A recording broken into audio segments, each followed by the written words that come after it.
আজকে বানাবো ডিমের কালিয়া। তার জন্য আগে মশলাটা করে নেব। আমি এখানে জিরে নিয়ে নেব, গোলমরিচ নিয়ে নেব, আপনি যেমন ঝাল খান তেমন ঝাল নেবেন। আমি এখানে 6টা মতো শুকনো লঙ্কা নিয়ে নিয়েছি,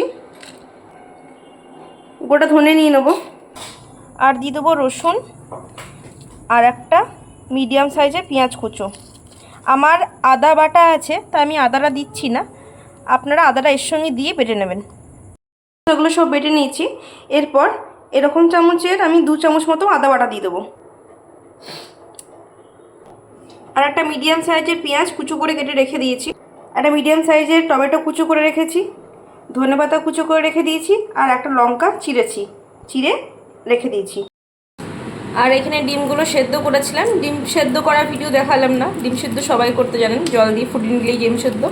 যাই হোক, ডিমগুলো সেদ্ধ করে নিয়েছি, ডিমগুলো ছাড়িয়ে নেবো ভালো করে। কড়াইয়ে একটু সর্ষের তেল নিয়ে নেবো, এবার ডিমটাকে একটু ভেজে নেবো। সর্ষের তেলটা গরম হয়ে গেলে একটু হলুদ দিয়ে দেবো, আর তেলে একটু নুন দিয়ে দেবো। এবার সেদ্ধ ডিমগুলো দিয়ে দেবো। ডিমগুলোকে একটু করে কেটে নিয়েছি, এই কারণে যে ডিমটা ভাজার সময় ফুটবে না, প্লাস যখন মশলা টশলা ভালোভাবে ঢুকবে, টেস্ট হবে খেতে, ওই জন্য ডিমটাকে মুখটাকে একটু ভালো করে একটু করে ফাটিয়ে নিয়েছি।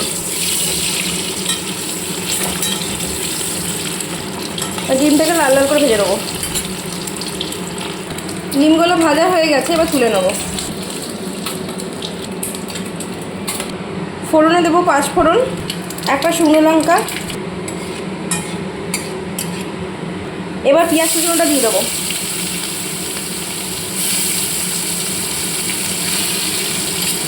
দিয়ে একটু লাল লাল করে ভেজে নেবো।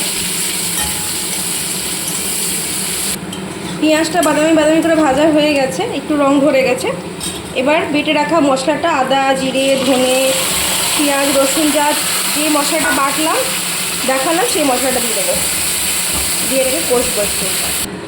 হলুদ দেবো, স্বাদ মতো নুন দিয়ে দেবো, কেটে রাখা টমেটোটা দিয়ে দেবো, তেজপাতা দিয়ে দেবো একটা। মশলা কষানোর সময় অল্প ধনেপাতা দেবো, আবার নামানোর সময় অল্প দেবো। একটা কাঁচা লঙ্কা কেটে রেখেছিলাম, এটাও দিয়ে দেবো। দিয়ে এটাকে ভালো করে কষাবো।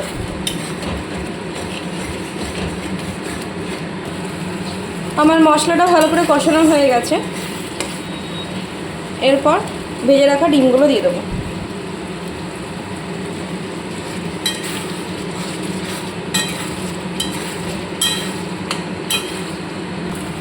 আপনি যেরকম গ্রেভি খাবেন সেরকম আপনি জলটা ব্যবহার করবেন। আমি একটু গ্রেভি আপনি এটা 10 মিনিট মতো একটু ধনেপাতা দিয়ে ফুটিয়ে নিলেই হয়ে যাবে। তবে আমার একটু গ্রেভি লাগবে বলে আমি একটু জল দিলাম।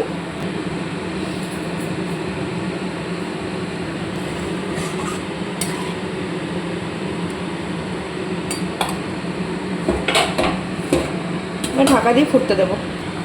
তো 10 মিনিট মতন ফুটে গেছে, আমার ডিমের কালিয়া রেডি হয়ে গেল।